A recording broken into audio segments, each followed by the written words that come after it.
सभी को नमस्कार। संभवतः आप लोग तक मेरी आवाज़ आ रही होगी। इस प्रज्ञा योग अलायंस की इस प्लेटफॉर्म के माध्यम से आज एक विषय पर अपनी बात रखने का अवसर मिला है। तो सर्वप्रथम प्रज्ञा योग अलायंस इस संस्था का बहुत बहुत धन्यवाद कि आप इस तरह के व्याख्यान आज के इस विषम परिस्थिति में ऑनलाइन के माध्यमों से आयोजित करा रहे हैं, जो बहुत ही जनोपयोगी हैं और बहुत ही कह सकते हैं यूज़फुल हैं। जैसा कि आप सभी को पता है, आज के व्याख्यान का विषय रखा गया है the teachings of the Bhagavad Gita and Yoga Vasishtha for healthy and holistic living. अब यहाँ पर दो चीज़ें हमें समझना पड़ेगा कि सबसे पहले हेल्दी लिविंग क्या है और होलिस्टिक लिविंग क्या है। हेल्दी लिविंग का तात्पर्य है हम स्वयं स्वस्थ रहें, और होलिस्टिक लिविंग का तात्पर्य है ये संपूर्ण मानव समुदाय स्वस्थ रहे। तो इन्हीं दो कामनाओं के लिए दो मंत्रों के साथ आज का व्याख्यान प्रारंभ करूंगा। तो पहला जो मंत्र है, जो लोक कल्याण का मंत्र है, सर्वे भवन्तु सुखिनः सर्वे सन्तु निरामयाः सर्वे भद्राणि पश्यन्तु माँ कश्चित् दुख भाग भवेत्। अर्थात सभी लोग सुखी हों, सभी लोग निरोगी हों, सभी के जीवन में शुभ एवं मंगलमय हो, किसी भी व्यक्ति के जीवन में किसी भी प्रकार का दुख ना हो। इस प्रकार की मंगल कामना के साथ, इस आशा के साथ आज का हम व्याख्यान प्रारंभ करते हैं। अब इस जो ये मंत्र है जिसमें कहा गया सर्वे संतु निरामयाः, कि सभी लोग स्वस्थ रहें। कभी आप सोचिए कि विश्व की किसी भी सभ्यता में इतनी बड़ी कल्पना नहीं की गई है कि सर्वे, सर्वे का मतलब सप्तद्वीपा वसुंधरा, 7 कॉन्टिनेंट्स में, 7 महाद्वीपों में जितने लोग बैठे हैं ये सब लोग स्वस्थ रहें। सर्वे संतु निरामयाः। क्यों?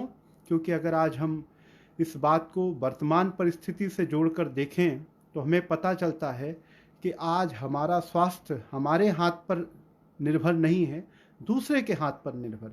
अर्थात अगर दूसरे लोग स्वस्थ हैं तभी हम स्वस्थ रह सकते हैं।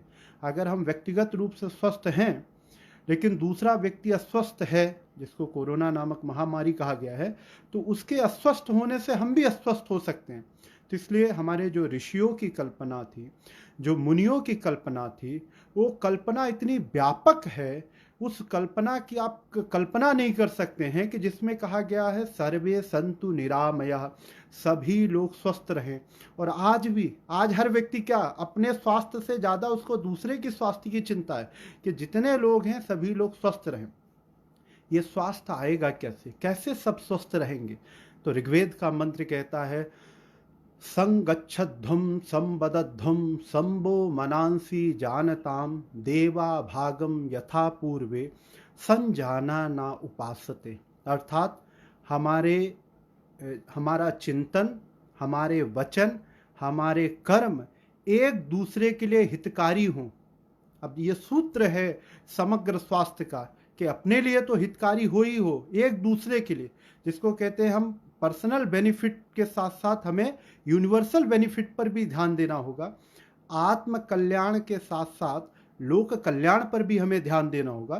तो ये जो लोक कल्याण का सूत्र है वो कैसे है कि हम कुछ भी ऐसा चिंतन भी करें, एक एक शब्द पर बहुत ध्यान देंगे तो आपको पता चलेगा कि कितना गंभीर दर्शन है। क्या अगर हमारा चिंतन भी कैसा हो, अपने और दूसरे के कल्याण के लिए, आत्म कल्याण और लोक कल्याण के लिए, हमारे वचन जो भी हम शब्द बोले वो कैसे हों, अपने कल्याण के लिए और दूसरे के कल्याण के लिए। और वास्तव में ये दो चीज़ें तो उतनी द्रष्टव्य नहीं, उतनी दिखाई नहीं देती हैं, लेकिन एक तीसरी चीज़ है जिसको कहते हैं हम कर्म, क्रिया, जो दिखाई देती है, वो क्रिया क्या कहती है कि वो क्रिया भी आत्म कल्याण और लोक कल्याण के लिए होनी चाहिए।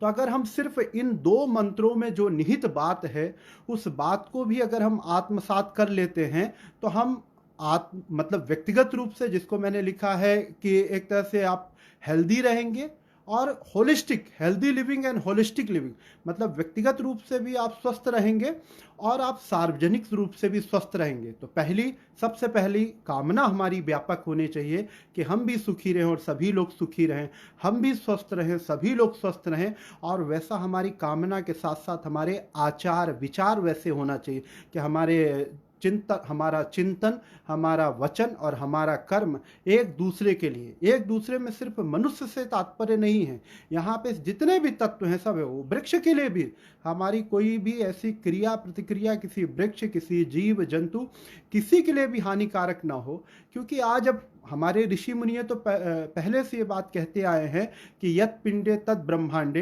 कि पिंड का अस्तित्व तभी है जब ब्रह्मांड का अस्तित्व रहेगा, और ब्रह्मांड का अस्तित्व तभी है जब पिंड का रहेगा। मतलब individual make society and society is made by the individual, कि व्यक्ति से समाज बनता और समाज से व्यक्ति है। और अब हमें इस तरह की व्यापक चिंतन के तरफ जाना पड़ेगा, जहां पर व्यक्ति प्रधान से हम समाज प्रधान, राष्ट्र प्रधान, विश्व प्रधान की कल्पना की तरफ जाएंगे।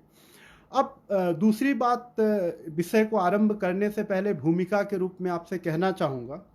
पिछले कुछ दिन पहले एक मित्र से ऐसे ही संवाद चल रहा था, तो उन्होंने कहा कि क्या आप ऐसा मानते हैं कि क्या लॉकडाउन पहले कभी हुआ, क्या कभी प्राचीन काल में भी लॉकडाउन जैसी कोई घटनाएं हुई या नहीं हुई? तो मैंने कहा कि बिल्कुल थी। और लॉकडाउन, आज हमें लॉकडाउन लग रहा है, प्राचीन भारत की पूरी सभ्यता संस्कृति लॉकडाउन के आधार पे थी, बस शब्दों का हेरफेर था। और लॉकडाउन का जो सूत्र हमें मिलता है वो मिलता है हमें ईशावास्योपनिषद में, तेन त्यक्तेन भुंजी था माँ गृधः कश्य स्विद्धनम, कि हम अपनी आवश्यकता के अनुसार वस्तुओं का प्रयोग करें, ना कि अपनी विलासिता के अनुसार। आवश्यकता और विलासिता को समझना बहुत आवश्यक है। आवश्यकता से तात्पर्य है जो मेरे लिए, जितने से मेरा काम चल जाए, जिसको कबीर कहते हैं, मैं भी भूखा ना रहूं साधु भी भूखा ना जाए, मतलब मेरा भी काम चल जाए और दूसरे का भी काम चल जाए। विलासिता का तात्पर्य है जब मैं सिर्फ अपने पर फोकस हो जाता हूं। नकारात्मक अर्थों में कहें तो हम बहुत ज़्यादा आत्म केंद्रित हो जाते हैं कि मैं व्यंजन खाऊं, मैं अच्छी अच्छी चीज़ें पाऊं, अच्छी अच्छी चीज़ों का मैं प्रयोग करूं, दूसरे को मिले या ना मिले। अब लॉकडाउन का सिर्फ एक ही तात्पर्य है कि जो आपके लिए अनिवार्य है, जिसको गवर्नमेंट के शब्द में कहें तो एसेंशियल सर्विसेज, वो अलाउड हैं, वो कभी नहीं रोकी गई, एसेंशियल सर्विसेज कभी नहीं रोकी गई। तो जब आप अपनी अनिवार्यता के साथ, अपनी आवश्यकता के साथ जीवन यापन सीख जाते हैं, जो कि प्राचीन भारत का आधार था, जो हमारी भारतीय सभ्यता है, जो संस्कृति है, जो दर्शन है, उसमें एक ही चीज कही गई है कि भोग करो। बहुत ही व्यापक चीज मैं कह रहा हूं कि भोग करने की हमारे यहाँ बात कही गई, लेकिन भोग के लिए एक ही शर्त लगाई गई कि वो भोग कैसा हो, त्याग पूर्वक हो। आपका जितना भोजन करने की इच्छा है आप भोजन करिए, किसी भी प्रकार की मनाही नहीं, लेकिन उस भोजन का कभी भी दुरुपयोग ना हो। तो इस पूरे के पूरे सेंस को अगर हम कहें तो हम अपनी नीड को फुलफिल करें, ना कि अपनी ग्रीड को। और लॉकडाउन यही कहता है कि जो आपकी नीड है, बेसिक नीड है, वो तो फुलफिल हो ही रही है, वो तो सरवाइव कर ही रहे। तो जब तक, दूसरे शब्दों में कहें, जब तक हम आत्म संयम से, आत्म नियंत्रण से, जो कि भारतीय सभ्यता संस्कृति का आधार है, जीना नहीं सीखते हैं, तब तक हम सच में जीना नहीं सीख पाएंगे। लॉकडाउन का तात्पर्य क्या है कि आप स्वयं सतर्क हो, आप आत्मनियंत्रित हो। इसमें सरकार के या अन्य लोगों के जो नियम प्रनियम, कानून, जो दंड व्यवस्था है, वो एक बहुत गौण है, बहुत सेकेंडरी है। व्यक्तिगत रूप से क्या है, आपको अपना नियंत्रण स्वयं स्थापित करना होगा। और जिस दिन व्यक्ति ने ये कला सीख ली, उस दिन व्यक्ति वास्तव में मनुष्य के रूप में जिएगा। अभी हमारा पूरा जीवन हम या तो पशु के रूप में जी रहे हैं या मृतप्राय जी रहे हैं, अर्थात हमारे कैसे व्यवहार करना है। व्यवहार का तात्पर्य, मनुष्य के पास जो एक अद्भुत शक्ति है जिसको विवेक कहते हैं, और सही गलत का निर्णय करके, चिंतन करके किसी भी क्रिया में जाना, किसी भी कर्म को करना, कोई भी चिंतन करना। जिस दिन हम मनुष्य के रूप में, मतलब अपने विवेकशील प्राणी के रूप में हम जिस दिन व्यवहार करना सीख जाएंगे, उस दिन आत्म कल्याण भी होगा और लोक कल्याण भी होगा। तो इस पूर्व पीठिका के साथ मैं अब सीधे इस विषय पर आता हूं, जो विषय आज के लिए निर्धारित किया गया है। एक चीज लॉकडाउन से ही जुड़ी हुई है, मैंने ये विषय क्यों उठाया उसको मैं कंक्लूड कर दूं कि आज का समय या ये जो लॉकडाउन का समय है आत्म प्रबंधन का सर्वोत्तम समय है। This is the best time of the healthy and holistic living. Why? क्यों? आखिर इसको मैं ऐसा क्यों कह रहा हूं कि लॉकडाउन का समय आत्म प्रबंधन या व्यक्तिगत रूप से सार्वजनिक रूप से स्वस्थ रहने का सर्वोत्तम समय है? क्योंकि ये ऐसा समय जब आप स्वाधीन हैं। हमारा जीवन लगभग पराधीन होता। पराधीन अर्थात जब हम बड़े हो गए, बच्चे से किस स्तर पर रहते हैं तो स्कूल उसके रूटीन से चलना पड़ता है, ट्यूशन के रूटीन से चलना पड़ता है, कॉलेज गए तो उनके रूटीन से चलना पड़ा, आगे हम किसी व्यवसाय या नौकरी में आ गए तो उसके रूटीन से चलना पड़ता है, तो हम पराधीन होते हैं। और पराधीन होते हैं तो फिर हम कहते हैं कि नहीं अब तो समय नहीं मिल पा रहा है, क्योंकि अब सारी चीज़ें मेरे बस में नहीं है, तो अब दूसरे के अनुसार मुझे कार्य करना पड़ रहा है, इसलिए मैं अपने पे बहुत फोकस नहीं कर पा रहा हूँ। अपने शारीरिक स्वास्थ्य पर, अपने मानसिक स्वास्थ्य पर, अपने बौद्धिक स्वास्थ्य पर मैं बहुत ज़्यादा फोकस नहीं कर पा। लेकिन लॉकडाउन का समय देखिए सर्वोत्तम समय है आत्म प्रबंधन के लिए, एक अच्छी आदतें बनाने के लिए, एक अच्छी जीवन शैली अपनाने के लिए, क्योंकि अभी आप स्वाधीन हैं। आप अपना निर्णय लें, आपको कब सो के उठना है, कब खाना खाना है, कब सोना है, कब पढ़ना है, किसी का कोई इंटरफेयर नहीं। पूरी तरह से ये जो सर्वोत्तम समय है आत्म प्रबंधन का, इसको मैं इसीलिए कहता हूँ कि लॉकडाउन से अच्छा कोई समय हो नहीं सकता था जहाँ मनुष्य रुके, सोचे कि मैं कहाँ जा रहा हूँ, मेरे जीवन के क्या लक्ष्य हैं, आखिर इन सबको करके मुझे क्या प्राप्त होगा। तो उसका सर्वोत्तम समय अभी चल रहा। तो इस लॉकडाउन में को बेस्ट रूप में या मानव जीवन को सर्वोत्तम रूप से जीने के लिए भगवान श्री कृष्ण ने भगवत गीता में 5 सूत्र दिए हैं, जिनको मैं कहता हूं कि the teachings of Bhagavad Gita for healthy and holistic living. वो 5 सूत्र ऐसे हैं कि जिनका आप अभी सार्वजनिक रूप से या व्यक्तिगत रूप से दोनों प्रकार से पालन कर सकते हैं। अर्थात अभी आपके जीवन में किसी थर्ड पर्सन का इंटरफेयर नहीं है, आप एक 4 दीवारी में बंद हैं। उस 4 दीवारी के अंदर आप अपने निर्णय स्वयं ले सकते हैं। तो ये समय है अपने आप को जांचने का, परखने का कि आप कितने आत्मनियंत्रित व्यक्ति हैं, कितने आत्मानुशासित व्यक्ति हैं। पिछले दिनों किसी एक लाइव कार्यक्रम में मैं था, तो किसी ने मुझसे प्रश्न पूछा कि अभी घर पे हैं तो इस तरह से खा रहे हैं, उस तरह से खा रहे हैं, तो आप कुछ योग की क्रियाएं बताइए। तो मैंने कहा कि मुझे हृदय से क्षमा करिएगा, prevention is better than cure. आपको पता है कि अगर आप ज़्यादा खा रहे हैं, तेल का ज़्यादा सेवन कर रहे हैं, या जो भी चीज़ें ज़्यादा खा रहे हैं, व्यायाम वगैरह नहीं कर पा रहे हैं, तो ये आपका निर्णय है, तो आप खाना बंद कीजिए। अब ये कि आप पहले कहें कि मैं बीमार होऊंगा अपने स्वच्छंद आदतों से, बाद में आप मुझे कोई औषधि दें, तो ये कोई बहुत विवेकपूर्ण कार्य नहीं है। तो उसी सेंस में कृष्ण के जो 5 सूत्र हैं स्वस्थ जीवन के लिए, समग्र जीवन के लिए, जो शारीरिक स्वास्थ्य की भी कल्पना करता है, कामना करता है, मानसिक स्वास्थ्य उसमें, बौद्धिक स्वास्थ्य उसमें, सामाजिक स्वास्थ्य उसमें, और उसमें कह सकते हैं तो पूरा विश्वव्यापी स्वास्थ्य की, जो सार्वभौमिक स्वास्थ्य की कल्पना है, वो भी है। कृष्ण ने कहा कि वो 5 सूत्र क्या है, तो भगवत गीता के 6ठे अध्याय के 17वें श्लोक में उसकी चर्चा आई है। उसमें कहा गया है, युक्ताहार विहारस्य युक्त चेष्टस्य कर्मसु युक्त स्वप्नावबोधस्य योगो भवति दुःखः। सबसे अंतिम पंक्ति से स्टार्ट करूंगा अपनी बात कि दुःख जीवन में सभी प्रकार के दुख समाप्त हो जाते हैं। कौन से दुख समाप्त हो जाते हैं? तो दुखों की 3 प्रकार की गणना की गई है, आदि दैविक, आदि भौतिक और आध्यात्मिक। तो इस जो यहाँ पे दुख कहा गया है, तो इसमें सबसे पहले हम फोकस करें तो आदि भौतिक दुख। आदि भौतिक मतलब जो अपने शरीर, इंद्रिय इत्यादि में जो दुख चलता रहता है उसको कहते हैं आदि भौतिक दुख। दूसरा है आदि दैविक दुख। आदि दैविक दुख मतलब ऐसा दुख जो एक व्यक्ति विशेष को परेशान नहीं करता, जैसे कोरोना, ये क्या है? ये आदि दैविक दुख है। जैसे बाढ़ आ गई या कोई पूरे के पूरे समुदाय को जब जो भी दुख ग्रसित कर लेता है, तो अब जब सभी लोग दुखी हैं तो उसमें वो एक अलग प्रकार का दुख है, उसको आदि दैविक दुख कहा गया। तीसरे प्रकार का एक दुख है जिसको कहा गया आध्यात्मिक दुख।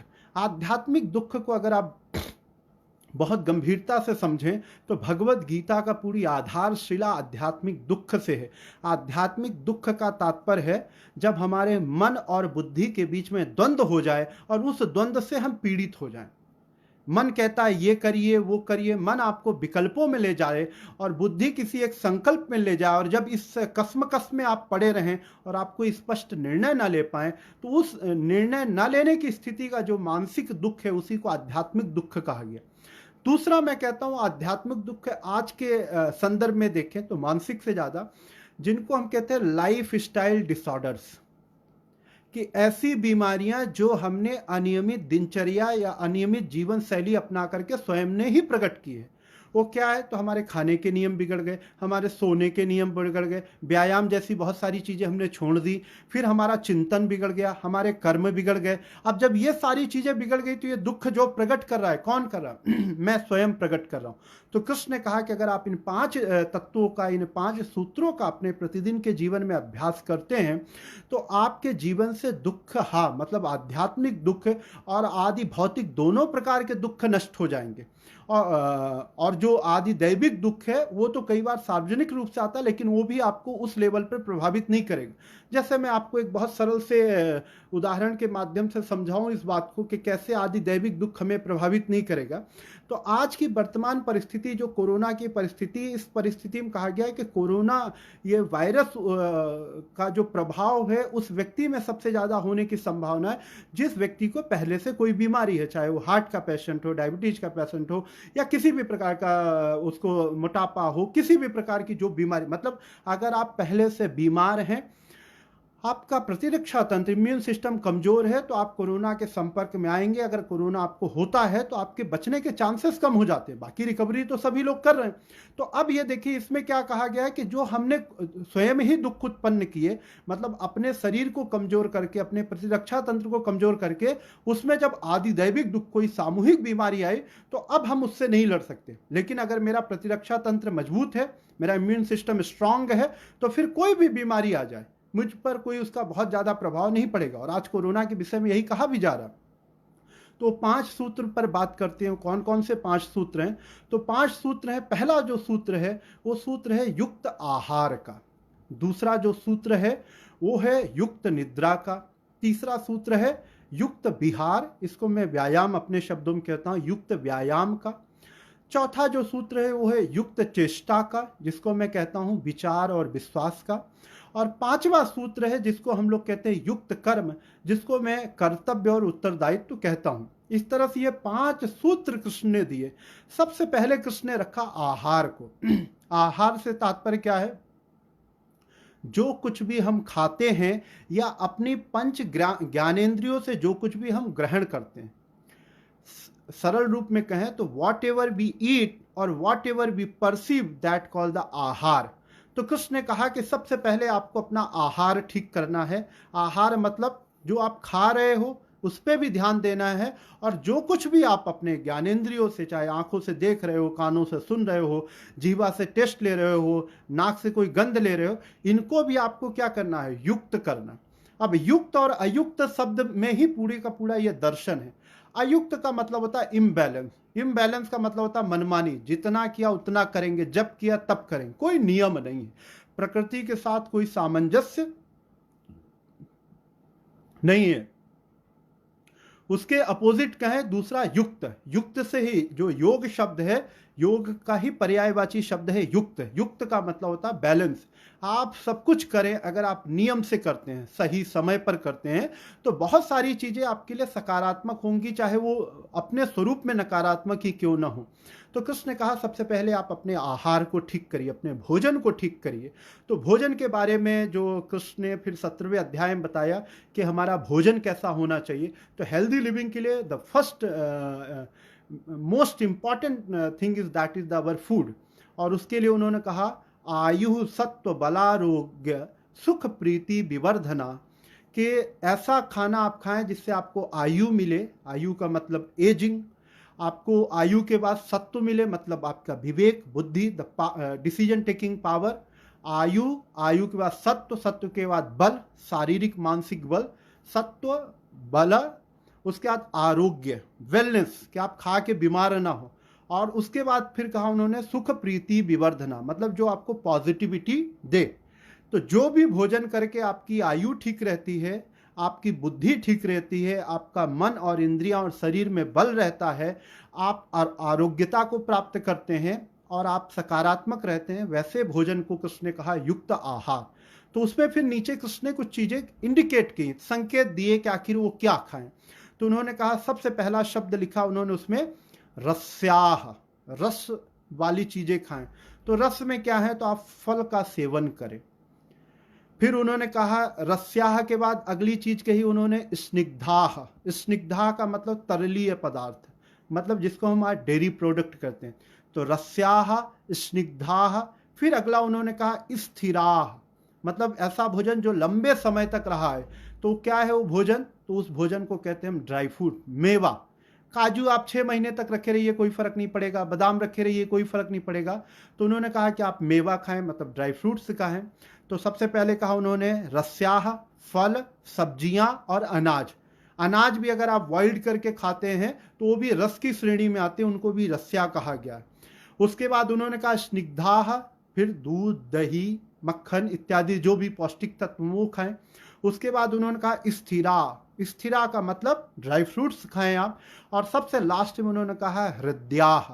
हृदया से तात्पर्य है जिसको हम औषधि भी कह सकते हैं, और जो हमारे दिन प्रतिदिन के जीवन के भोजन का अंग है, जैसे हल्दी, तुलसी, काली मिर्च, लौंग, सोंठ, अदरक।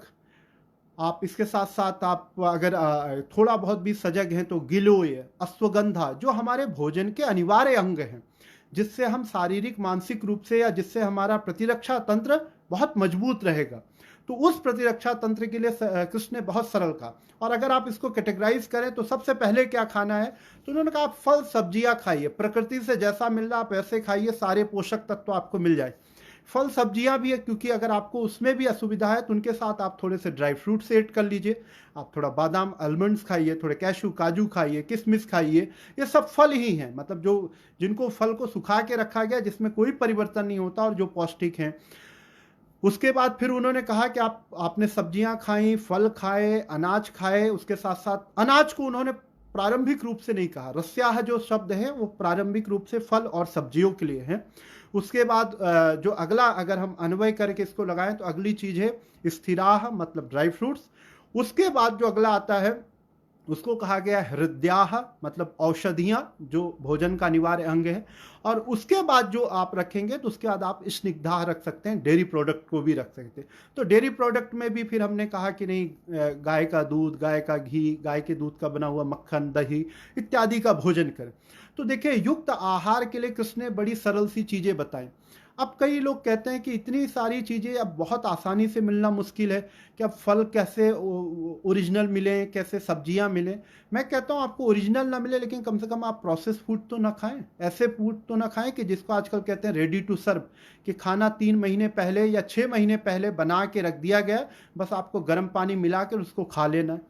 ताजी चीजें आज भी भारत जैसे देश में पर्याप्त मात्रा में उपलब्ध हैं। बस हमें सजग होने की जरूरत है, हमें सक्रिय होने की आवश्यकता है अपने प्रति, क्योंकि भोजन आपका अस्तित्व है। आयुर्वेद कहता है कि इस भोजन से रस, रक्त, मांस, मेद, मज्जा और अंत में जाकर के व्यक्ति का पूरा सार तत्व भोजन से ही बनता है। तो कृष्ण ने कहा कि अगर आपको स्वस्थ रहना है, अगर आपको हेल्दी और होलिस्टिक लिविंग रखनी है, तो आपको क्या खाना है, तो आपको युक्ताहार खाना। कभी आप सोचिए कि अगर आप फल और सब्जियां खाएं और ड्राई फ्रूट्स खाएं और औषधियां खाएं तो प्रकृति में कभी कोई किसी भी प्रकार का विचलन नहीं होगा, प्रकृति में किसी भी प्रकार की कोई भी समस्या नहीं है। आप सब्जी का कुछ भी लाइए, वो 100% रिसाइकेलेबल है, कि जितना मैक्सिमम उसमें से आप खा लेते हैं, जो छिलके बच गए आप उसको खेत में डाल दीजिए या कहीं भी डाल दीजिए, वो सड़ के वापस रिसाइकल हो जाते हैं। पॉलीथीन जैसे या इन तरह की कोई उसकी समस्या नहीं। फल लाइए, आधे ज़्यादा उसमें से आप खा लेते हैं, जो उसका बच गया छिलका इत्यादि वो भी रिसाइकेबल है।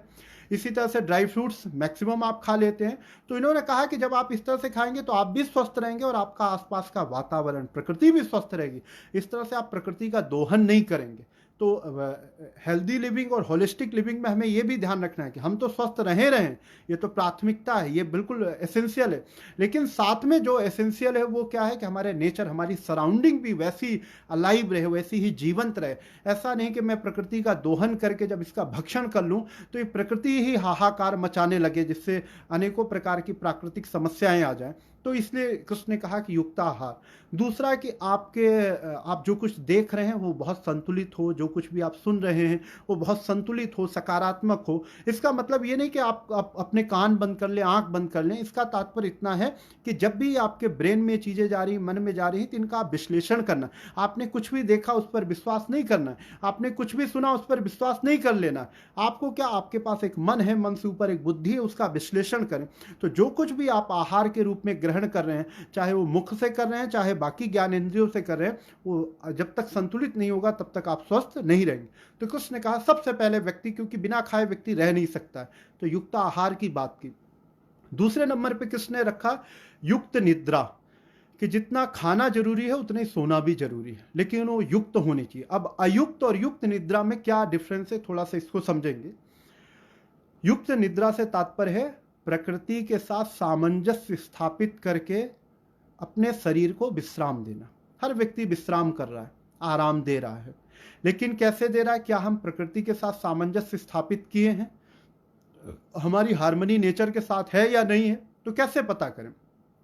तो प्रकृति का एक समय विशेष है जब सोने के लिए सर्वोत्तम सही समय होता है, जिसको हम कहते हैं रात के 9 बजे से लेकर के सुबह 4 बजे तक का। जितने भी हमारे ब्रेन में जितने भी केमिकल रिएक्शन होते हैं, जितने भी हार्मोन्स का सिक्रेशंस होता है, जितने भी श्राव होते हैं अलग अलग प्रकार के, उन सब के श्राव का या शरीर के मेंटेनेंस का सर्वोत्तम समय है रात के 9 बजे से लेकर के सुबह के 4 बजे तक। भारत जैसे देश में आज भी अगर मैं बात करूं 135 या 140 करोड़ में से, तो कम 120 करोड़ ऐसे लोग हैं जो 9 से 4 सो सकते हैं, जाग सकते हैं, इसमें कहीं कोई दिक्कत नहीं। कुछ लोग हैं जिनकी समस्याएं हैं, जो ऐसे जगहों पे नौकरी कर रहे हैं जिनके लिए कुछ चीज़ों का पालन करना बहुत ही कठिन हो जाता है, उनको छोड़ दें, लेकिन मैं उनकी बात नहीं कर रहा हूँ। हम सब जो जिनके पास ऑप्शन है कि हम समय पर सोएं, समय पर जागें, मतलब प्रकृति से संतुलन स्थापित करके सोए और जागे। अब देखिए दो तरह से, या तो आप 9 बजे सो जाइए, 4 बजे जग जाइए, या इसके अपोजिट है आप 4 बजे सोइए और सुबह 11 बजे जगिए। अब दोनों में अंतर क्या है कि एक तो रात में जगना शरीर के लिए हानिकारक होता है, क्योंकि शरीर का जो, जिसको हम कहते हैं कि शरीर के पुनर्निर्माण की जो प्रक्रिया, उसमें आपने बाधा दी, क्योंकि वो पुनर्निर्माण की प्रक्रिया आपसे संचालित नहीं होता, प्रकृति के आवेश से, प्रकृति के इस पूरे परिवेश से संचालित होता है। कुछ समय का कैसा तत्व है, उस समय का टेम्परेचर कैसा है, उस समय की जलवायु कैसी, सारी चीजें निर्धारित करती है। तो उसके लिए सर्वोत्तम समय रात्रि का कहा गया। उसके बाद निद्रा को लेकर के तो अयुक्त और युक्त, सो तो सब रहा है, बिना सोए कोई नहीं रहा, लेकिन अयुक्त और युक्त में बस बहुत छोटा सा डिफरेंस है कि सही समय पर सोना और सही समय पर जागना। अगर आप सही समय पर सो रहे हैं और सही समय पर जाग रहे हैं तो आप शारीरिक और मानसिक दोनों रूप से स्वस्थ रह सकते हैं। और मैं लोगों को एक चैलेंज के रूप में देता हूं। मैं कहता हूं आजकल चैलेंज हो रहा है कि ये सचिन तेंदुलकर, विराट कोहली कोई चैलेंज दे रहे हैं, हमारे अलग अलग मंत्री किसी व्यक्ति को कोई चैलेंज दे रहे हैं कि आप ये करें, तो आप भी चैलेंज लीजिए। मैं कहता हूं सिर्फ आप 21 दिन एक प्रयोग करिए। आप रात 9 बजे सो जाइए, सुबह 4 बजे उठिए। उसके पहले कि आप अपनी मनोदशा को, अपनी शारीरिक स्थिति को एक डायरी में लिख लीजिए कि अभी आपकी मनोदशा कैसी रहती है।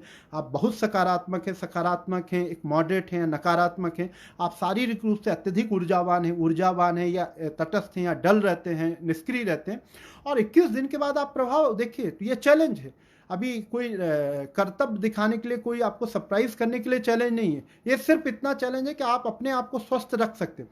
और आप देखिए 21 दिन में आपने अगर इसको 21 दिन भी कर लिया तो आप उसके बाद ये आपका एक तरह से अनिवार्य अंग हो जाए, क्योंकि आपको सोने का जो आनंद है, जो शरीर को विश्राम देने का आनंद है, वो आनंद आपको मिलने लगेगा।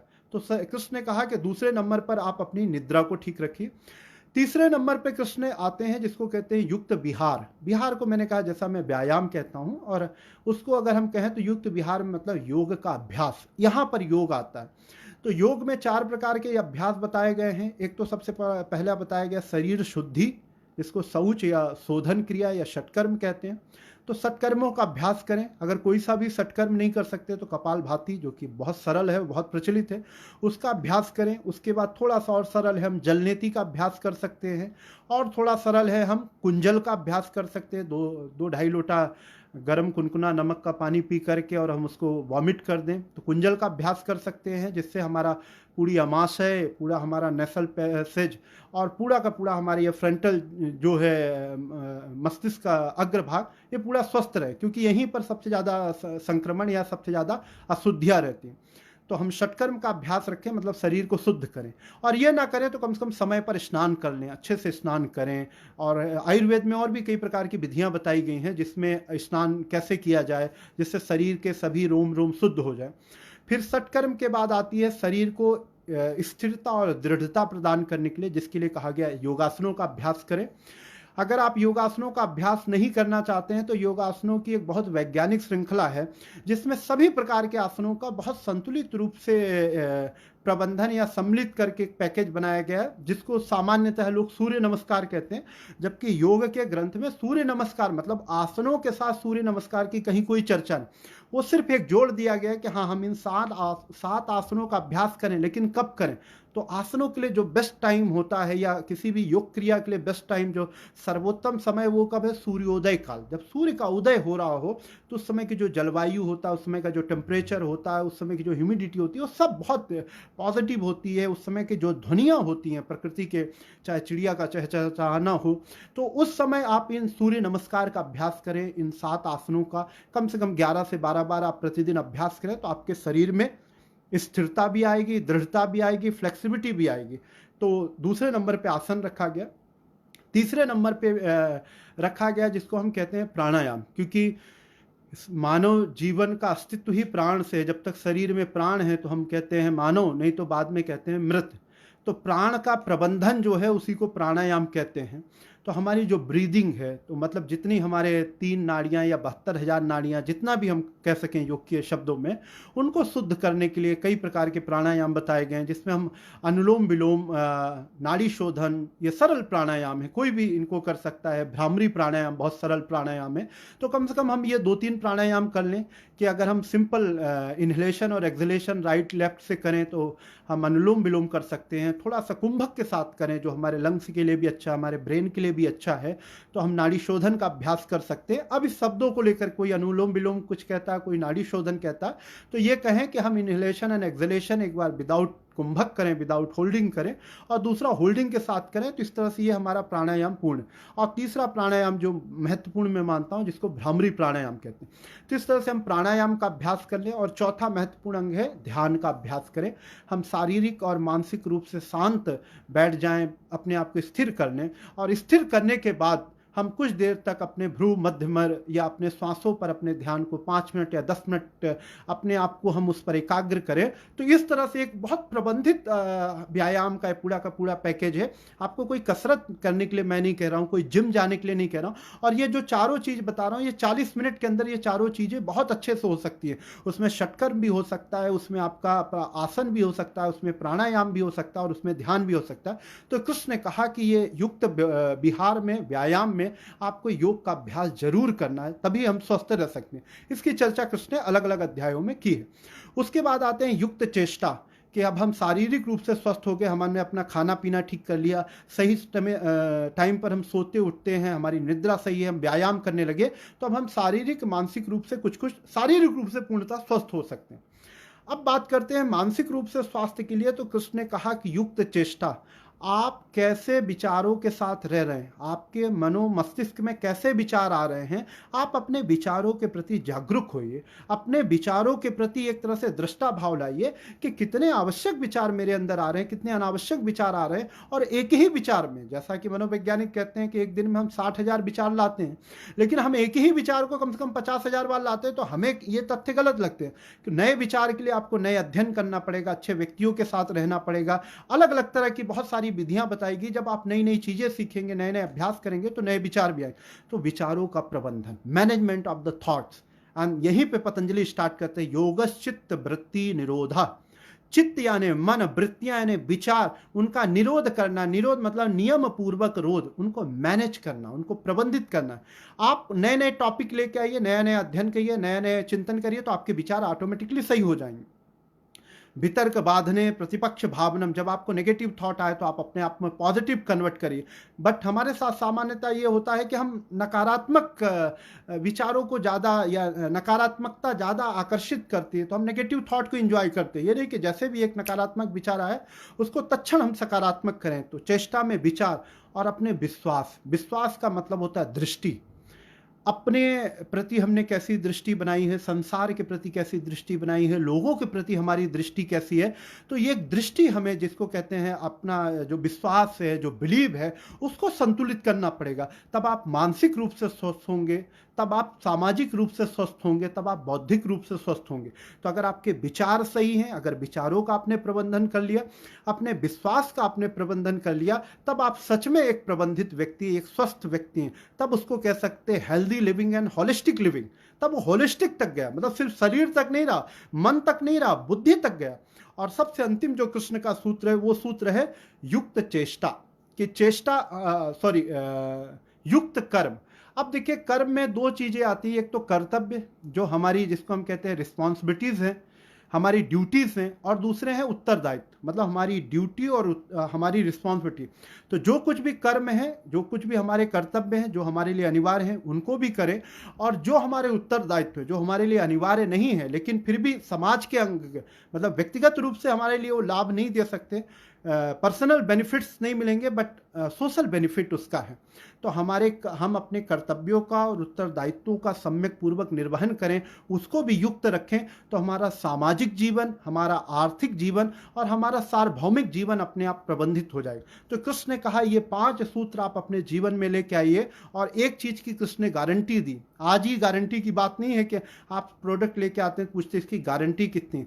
कृष्ण हर चीज की गारंटी दे रहे हैं। कृष्ण ने कहा ये 5 चीज अगर आप ठीक कर लेंगे तो योगो भवति दुखा। ये मतलब योग का तात्पर्य यहाँ पे क्या है? Balance of food, balance of sleep, balance of exercise, balance of thought, balance of behaviour and balance of duties, balance of responsibility. योग का यहाँ पे अर्थ है संतुलन। युक्त शब्द और योग यहाँ पे पर्यायवाची। तो जब इनमें आपके संतुलन आ जाएगा, मतलब आत्म कल्याण, लोक कल्याण, प्रकृति के साथ आप सामंजस्य बिठा पाएंगे, तब आपको जिसकी प्राप्ति होगी तो आपके जीवन में दुख नहीं आएगा। तो नंबर 1 दुख नहीं आएगा, लाइफ स्टाइल डिसऑर्डर्स नहीं होंगे। नंबर 2 आपको नेगेटिविटी नहीं आएगी। और नंबर 3 पे पॉजिटिविटी क्या आएगी? आप किसी भी कार्य को पूरे तन मन धन से पूर्ण रूप से सजग होकर, सकारात्मक होकर कर सकते हैं। और लॉकडाउन का समय सर्वोत्तम समय है इन 5 सूत्रों को अपने अवचेतन मन में, अपने सबकॉन्शियस माइंड में बैठाने के लिए, क्योंकि इसको एकांत का समय कहा गया है। एकांत का समय मतलब जब when you are the controller, when you are the regulator, जब आप अपने संचालक हैं, otherwise some other is regulating you. तो अभी आप अपने घर में हैं, अपने अधीन हैं, स्वाधीन हैं। मतलब मुझे तो कोई कहे कि हम स्वाधीन कब हैं, तो ये स्वाधीनता है, जब आप जो चाहें वो कर सकते हैं। पहले तो अब आप सपोज, मैं एक आपको लाइव एग्जांपल देता हूँ, आपको भूख लगी, 5 बजे आप ऑफिस गए हुए, अब आप स्वाधीन हैं, आपको बाहर खाना पड़ेगा। अभी आप घर पे हैं, भूख लगी, अपने घर पे बनाइए, जो भी आपके घर के सदस्य हैं उनसे बनवाइए और खाइए। कितनी अच्छी स्वाधीनता है, ये दुर्लभ है। इसको अगर हम सकारात्मक अर्थों में देखें तो दूसरा, भगवत गीता का जो महत्वपूर्ण संदेश है वो है कि भगवत गीता में 4 प्रकार के योग की चर्चा है। कर्म योग, भक्ति योग, ध्यान योग और ज्ञान योग। ये चारों प्रकार के योग ये कहते हैं कि सबसे पहले जो भगवत गीता का सारांश है, वो सारांश ये कहता है कि हम जीवन में कुछ करें, क्योंकि बिना किए हमारा अस्तित्व नहीं है। और कृष्ण तो यहाँ तक कह देते हैं कि व्यक्ति के जीवित होने का प्रमाण ही उसके कर्मों का करना। आपने जैसे कर्म करना छोड़ दिया, वैसे लोग कहते हैं तुम चले गए, मतलब ही इज डेड। तो अलाइव होने का एक तरह से कह सकते हैं उदाहरण, या एक तरह से कह सकते हैं क्लू क्या है, तो वो क्लू क्या है? कर्म करना। तो कर्म योग कहता है आप जीवन में कर्म करें, लेकिन कर्म करें यहाँ पे कुछ भी हमें स्पष्ट नहीं होता। अगली बात आती है, ये कर्म योग का सारांश इतना है, कर्म करें।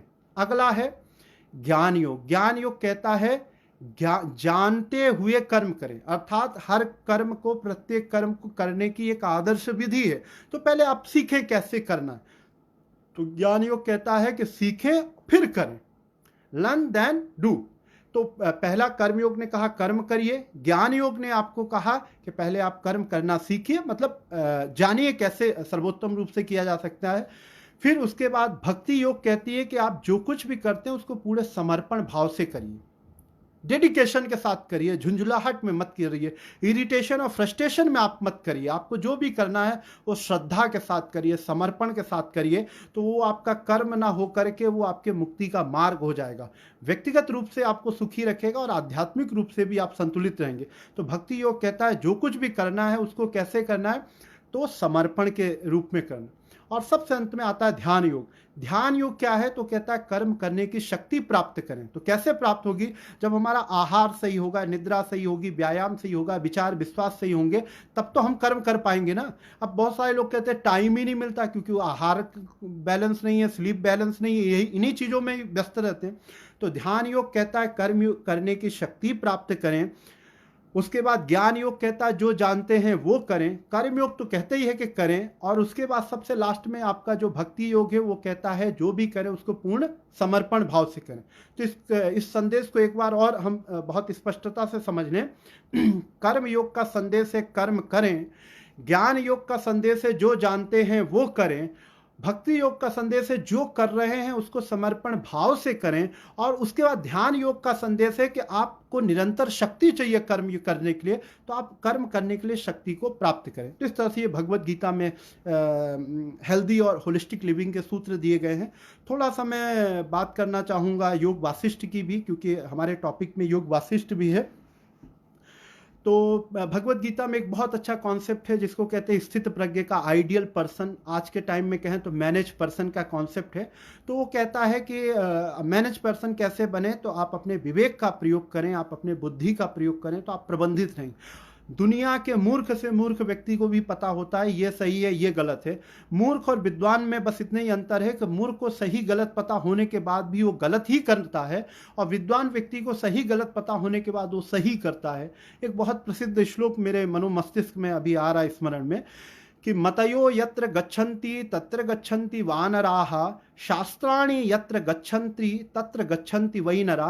कि जहाँ मन ले जाए वहाँ आप चले जाएं तो आप मूर्ख हैं, और जहाँ शास्त्र ले जाएं, जहाँ प्रकृति के नियम ले जाएं, उनके अनुसार अगर आप चले जाएं तो आप विद्वान हैं। और स्वस्थ अस्वस्थ का भी है कि जब आप मनमानी करते हैं तब क्या हो जाते हैं? अस्वस्थ हो जाते हैं, क्योंकि मन का कोई भी अंत नहीं है। तो स्थित प्रज्ञ का मतलब है जो बुद्धि के अनुसार जीवन यापन करता, सही गलत में से सही का निर्णय करता है और उस सही का पालन करता है। अब देखिए, दो ग्रंथ आज के इस टॉपिक में रखे गए थे, भगवत गीता और योग वासिष्ठ। दोनों ग्रंथों का जो सामान्य नाम है, तो दोनों ग्रंथों का नाम है संवाद। भगवत गीता में श्री कृष्ण और अर्जुन का संवाद है, तो योग वासिष्ठ में महर्षि वशिष्ठ और श्री राम का संवाद है। अब दोनों के संवाद में अंतर देखिए, दोनों ग्रंथ में एक समानता है, दोनों ग्रंथ ही विषाद से आरंभ होते हैं। चाहे वो भगवत गीता में अर्जुन का विषाद हो, चाहे योग वासिष्ठ में वो राम का विषाद हो, लेकिन इस विषाद में थोड़ा सा अंतर है। अर्जुन का जो विषाद है वो सार्वजनिक जीवन का विषाद है। मतलब एक क्षत्रिय धर्म का जब वो पालन करने के लिए युद्ध क्षेत्र में आया, अपनी प्रोफेशनल लाइफ में जब आया, तब उसने देखा कि यार अपनी प्रोफेशनल लाइफ के सारे टर्म एंड कंडीशन फुलफिल करने के लिए मुझे अपने रिलेटिव्स को ही मारना पड़ेगा, तो इसलिए वो विषाद में चला गया। तो अर्जुन का जो विषाद है वो प्रोफेशनल लाइफ का विषाद है, और श्री राम का जो विषाद है वो किसी युद्ध क्षेत्र में नहीं है, 16-17 साल की अवस्था है और वो विषादग्रस्त हो जाते हैं और अपने गुरु वशिष्ठ के पास जाकर के कहते हैं कि मुझे इस संसार में कोई भी रस नहीं दिखता है, संसार नीरस दिखता है। तो वशिष्ठ पूछते हैं कि आखिर इसका कारण क्या है? तो श्री राम कहते हैं कि इसका कारण ये है कि यहाँ मैं 3 घटनाएं देखता हूँ, उत्पत्ति, स्थिति और प्रलय। मतलब चीजें उत्पन्न होती हैं, एक समय तक रहती है और नष्ट हो जाती हैं, और एक ये चक्र चलता जा रहा है। तो इसलिए मुझे इस संसार का कोई भी सार तत्व नजर नहीं आ रहा है।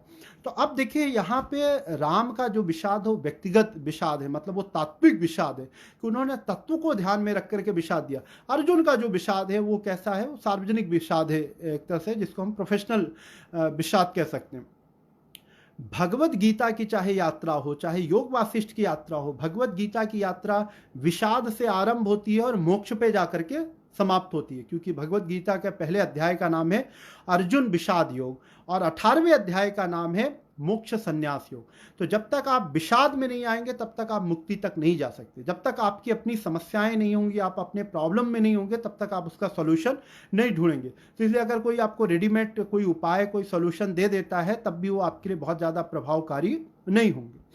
दूसरा, भगवत गीता के विषय में एक बात कहूंगा जो योग वासिष्ठ से भी जुड़ती है कि भगवत गीता को अगर एक शब्द में कहें तो भगवत गीता कहा गया धर्म। किसका? भगवत गीता का श्लोक, पहला श्लोक है धर्म क्षेत्र कुरुक्षेत्र, उसका पहला शब्द है धा।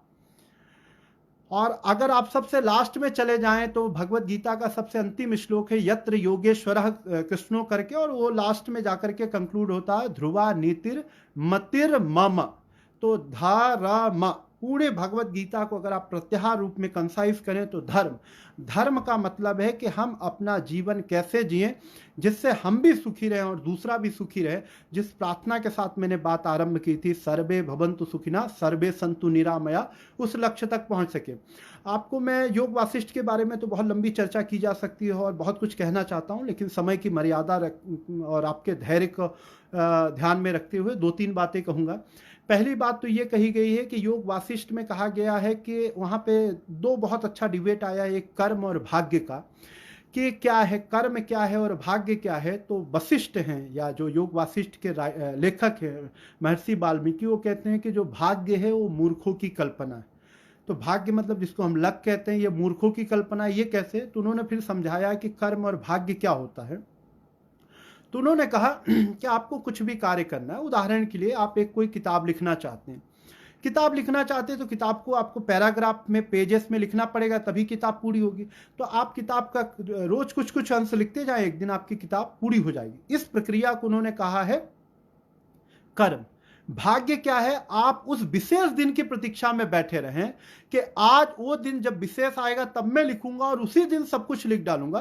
तो मतलब एक ही दिन में कोई एक कह सकते हैं चमत्कारिक घटना घटने का नाम भाग्य है क्या? और योग वासिष्ठकार कहते हैं कि नहीं, भाग्य जैसी कोई चीज नहीं। अगर आप रोज थोड़ा थोड़ा काम करेंगे तो वही जाकर के आपका कर्म ही आपके भाग्य के रूप में परिणत होता है। दूसरा, योग वासिष्ठ की एक बहुत अच्छी युक्ति है, उसमें कहा गया है कि ये जो संसार है मन की कल्पना मात्र है, मनः प्रशमनोपाय योग इत्यभिधीयते, इस तरह से योग की परिभाषा है। अब इसको थोड़ा सा 1 मिनट में समझेंगे कि ये संसार मन की कल्पना मात्र है से इसका तात्पर्य क्या है।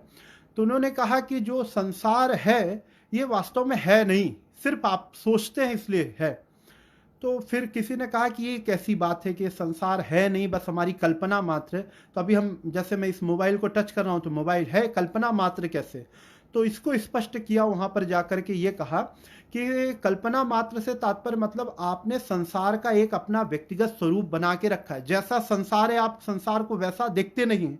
तो उसको ही मैं बहुत सरल शब्द में समझाता हूं कि जैसे मैं किसी से कहूं कि मैं 3 महीने पहले अपने गांव गया था, तो जैसे ही मैंने ये वाक्य बोला तो आपके मनोमस्तिष्क में जो इमेज बनेगी वो आपके अपने गांव की बनेगी, ना कि मेरे गांव की बनेगी। आपने कहा हाँ सर हम समझ गए आप गांव गए थे, लेकिन आप ये नहीं समझे, आपने एक इमेज माइंड में क्रिएट की। तो जो मेंटल इंप्रेशन है या जो हमारी इमेजेस है वो पार्शियल है, वो इनकम्प्लीट है। जब तक हम उनको कंप्लीट नहीं करते, हम अपनी दृष्टि को सर्वांगीण नहीं करते हैं, तब तक हमारा जो चिंतन है, हमारा जो मनन है वो व्यापक नहीं होगा। और जब तक व्यापक नहीं होगा तो जो सच्चिदानंद स्वरूप है, सतचित आनंद स्वरूप व्यक्ति की कल्पना की गई है, वो कल्पना कभी भी पूर्ण रूप से सार्थक नहीं हो पाएगी। फिर योग वासिष्ठ में ये भी चीजें कही गई, कुछ कुछ उसमें सूत्र दिए गए कि एक अच्छा जीवन जीने के लिए क्या क्या सूत्र होने चाहिए। तो उन्होंने कहा कि सबसे पहले योग वासिष्ठ में 4 चीजें बताई गई। सदग्रंथ, अच्छे ग्रंथों का आप अध्ययन करें। साधु संग, अच्छे लोगों के साथ आपकी कंपनी हो। वासना त्याग, मतलब इस भौतिक संसार के प्रति जो आकर्षण है, जो आसक्ति है और जो इससे हम जुड़ गए हैं, तो उस आकर्षण आसक्ति का त्याग। और सबसे लास्ट में उन्होंने कहा प्राण निरोध। प्राण निरोध को आगे जाकर के स्पष्ट कहते हैं मतलब विचारों का नियंत्रण। तो इस तरह से एक लंबी चर्चा योग वासिष्ठ पे की जा सकती है और कभी समय मिला तो स्वतंत्र रूप से उस पर चर्चा की जाएगी, क्योंकि ये दोनों ग्रंथ ऐसे हैं कि इसके किसी भी विषय पर आप अगर थोड़ा सा भी स्पर्श करें और उनको बहुत विस्तार में ना ले जाएं तो बात समझ में आती नहीं है। क्योंकि कृष्ण कहते हैं कर्म करो फल की चिंता मत करो, ये बहुत अतार्किक लगती है। लेकिन जब हम समझते हैं कि कृष्ण कह रहे हैं कर्म तो आप करो लेकिन फल की चिंता मत करो, मतलब आपके अकॉर्डिंग जो सिर्फ एक ही प्रकार का फल है। हमारे यहाँ फल मतलब क्या, हमने कर्म किया और अगर हम सफल हो गए तभी हम फल मानते हैं, विफल को हम फल नहीं मानते। जबकि कृष्ण कहते हैं आप कर्म करने के लिए भी स्वतंत्र हो और आप दोनों प्रकार के फल पे आपका अधिकार है। कभी आप सफल होगे, कभी आप विफल होगे। तो इस प्रकार की गीता के किसी भी वाक्य को समझने के लिए, किसी भी संदेश को समझने के लिए पूरी की पूरी जो एक भूमिका है वो भूमिका मैंने आपके साथ रखी। आप सभी लोगों ने इतने प्रेम पूर्वक, इतने धैर्य पूर्वक मेरी बातें सुनी। बहुत सारे लोगों ने नमस्कार लिखा है, सभी को प्रणाम करता हूँ, नमस्कार करता हूँ। जितनी बातें आपको आज मैंने बताई, अगर आप इस पे कुछ चिंतन करेंगे और इससे संबंधित कुछ अध्ययन करेंगे तो ये आपके लिए बहुत उपयोगी होंगी। ऐसे में विश्वास और कामना के साथ आज का यह व्याख्यान यहाँ पर पूर्णता की ओर ले जाता हूँ। बहुत बहुत धन्यवाद। नमस्कार।